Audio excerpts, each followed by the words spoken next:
For Honor, a title that really isn't all that much about honor. It's mostly just a beautiful, chaotic mess of samurai, Vikings, and knights clashing on endless battlefields, an immensely cheesy, ludicrous, and yet wonderfully executed concept. In the past few weeks I've spent countless hours on this title, and suffice to say, it did absolutely grab me. The ability to fight as so many varied warriors on so many beautiful set pieces, and the constant thrill that you get from winning a close duel against an opposing axe or sword-wielding maniac, it's something that I can confidently say the game has pulled off very well. For Honor is without a doubt first and foremost about the multiplayer experience, but it does have single-player content to go through. A 3-stage campaign set into the now ravaged world of For Honor, as you get to pilot a different fighter every few missions and make your way through linear maps to ultimately defeat an AI boss and follow the plotline of one power-hungry warlord. As I said, it's linear, very much so, and it doesn't offer much in the way of replay value. Nevertheless, it's a decent cinematic experience to wade through. It contains a number of difficulty modes, the final one being a realistic mode that takes away our UI and map checkpoints, which took me about 8 hours or so to go through, and makes for a capable introductory experience to the title. And you'll need it. For Honor takes influence from a number of game genres, but at its core is and will be a fighting game. It might pull you in for its 3D perspective, its gritty and brutal animations, or its hack and slash elements with directional blocking, but if you truly detest the competitive nature of fighting games, this won't be for you. In all likelihood, if you've just stepped into it, you'll find yourself being beaten by opposing players constantly, and this game more so than most requires patience and time to sit through all the various tutorials. It's certainly no happy-go-lucky brawler, and this immediately brings me to a major point of improvement for the title: its lackluster practice modes. From simple quality of life improvements such as changing bot difficulty and hero without having to back out into the menu, to fundamental practice elements such as the ability to see pressed keys and moves, paired with frame information or damage numbers. None of these are available, and when you consider how crucial this information becomes when every attack has startup frames that interact differently, or every character has different recovery speeds, well, it's something severely lacking. For Honor then has 12 different characters to pick from, ranging from slow but durable such as the Shogoki to fast and fragile such as the Valkyrie. I say durable and I say fast, none of that matters if you don't know what you're doing. Depending on the character you've chosen to jump into the fray with, you have the ability to sweep people to the ground, drag them around, deflect incoming attacks by dashing in the right direction, perhaps put up a defensive stance to guard from every angle, or poke them at longer ranges with bleeding effects. In addition, of course, to the basic principles of directional blocking, feinting an attack to trick an enemy into thinking you're doing something that he needs to respond to, or the simple yet important difference between light and heavy attacks that can be further comboed depending on who you're playing as. Oh, and there's environmental kills that further emphasize the importance of positioning as well. Providing this has become second nature, or you're willing to take the time to make it so, multiplayer is then divided into 4 different game modes, and they definitely play out differently. It contains 2 4 vs 4 modes, Dominion and Deathmatch, the latter of which is actually 2 modes in one. It has a 2 vs 2 mode and a 1 vs 1 dueling mode, each with a set of different layouts based on the same maps. In the 4v4 modes, the game further contains traits and gear that influence your damage output, throw distance, or sprinting speed. In the 2v2 and 1v1 modes, these aren't present. In theory, this allows for a good separate balance between the modes as they can change traits and gear values for the group modes without interrupting the careful balance of the dueling modes. In practice, it does present an issue. As matchmaking isn't specific to every character you play, the reality is that if you ever want to practice a different character, you'll find yourself quickly outgeared in the group settings, as you have to go against opponents that have opted to gear up one character instead. Certainly, if you're good enough, you can still win from these players, but it does inherently present an uphill battle. In Dominion, you have to capture 3 different control points, which then increase your team's score. Once one team reaches a score of 1000, the other team starts breaking, at which point they have but 1 life left each. In Deathmatch, you are initially placed in 4 different 1 vs 1 scenarios, but with full freedom to back out and run around to instead help out team members. Elimination deathmatch games are 1 life, whereas skirmishes are more of a traditional deathmatch in which a team simply gains points based on kills. From my experience, these 2 modes can vary from well-oiled machines in which your team does precisely what it needs to do, heavies defending the points while faster types run around to assist, for instance, or deathmatch eliminations turn into actual exciting individual duels, with less pressure as an ally could defeat the enemy that just bested you if it comes down to it. But in most cases, these modes become incredibly chaotic, filled with constant ganking, and sadly, For Honor doesn't handle multiple enemies at once all that well as a result of its lock-on system. On the plus side, either way, these modes serve to be a fun variation of gameplay if you're a little tired of constantly dueling. Furthermore, Dominion offers a real potential for comeback, and a team of friends can definitely do a lot of work here.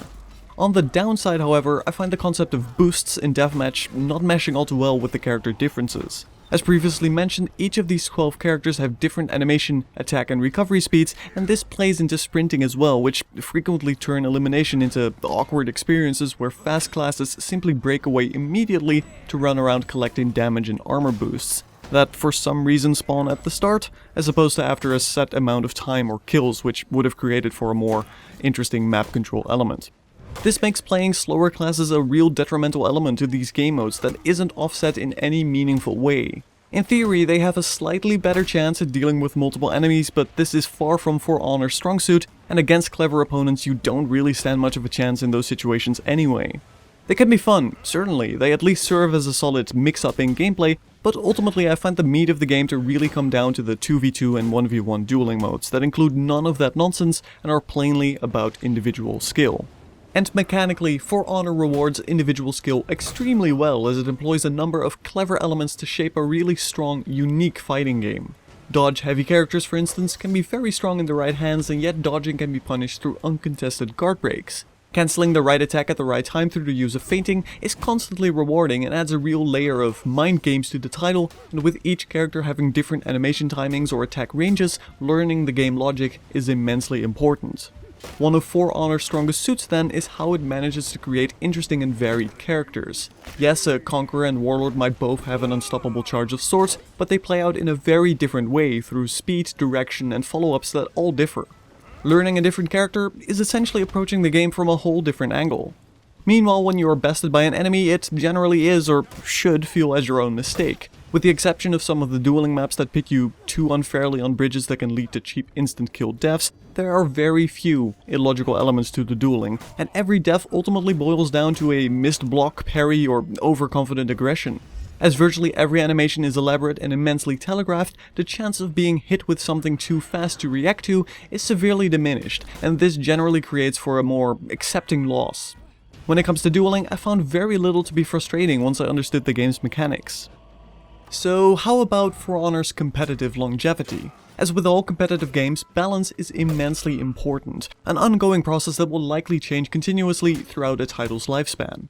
Crucially, for all the varied characters that For Honor contains, I've had little significant negative experience with the balance in For Honor. Yes, there are most definitely imbalances. A class like the Valkyrie is easily at the bottom of the pile, with low damage, low health and low recovery speed. But the developers have already noted that this will be changed sooner rather than later.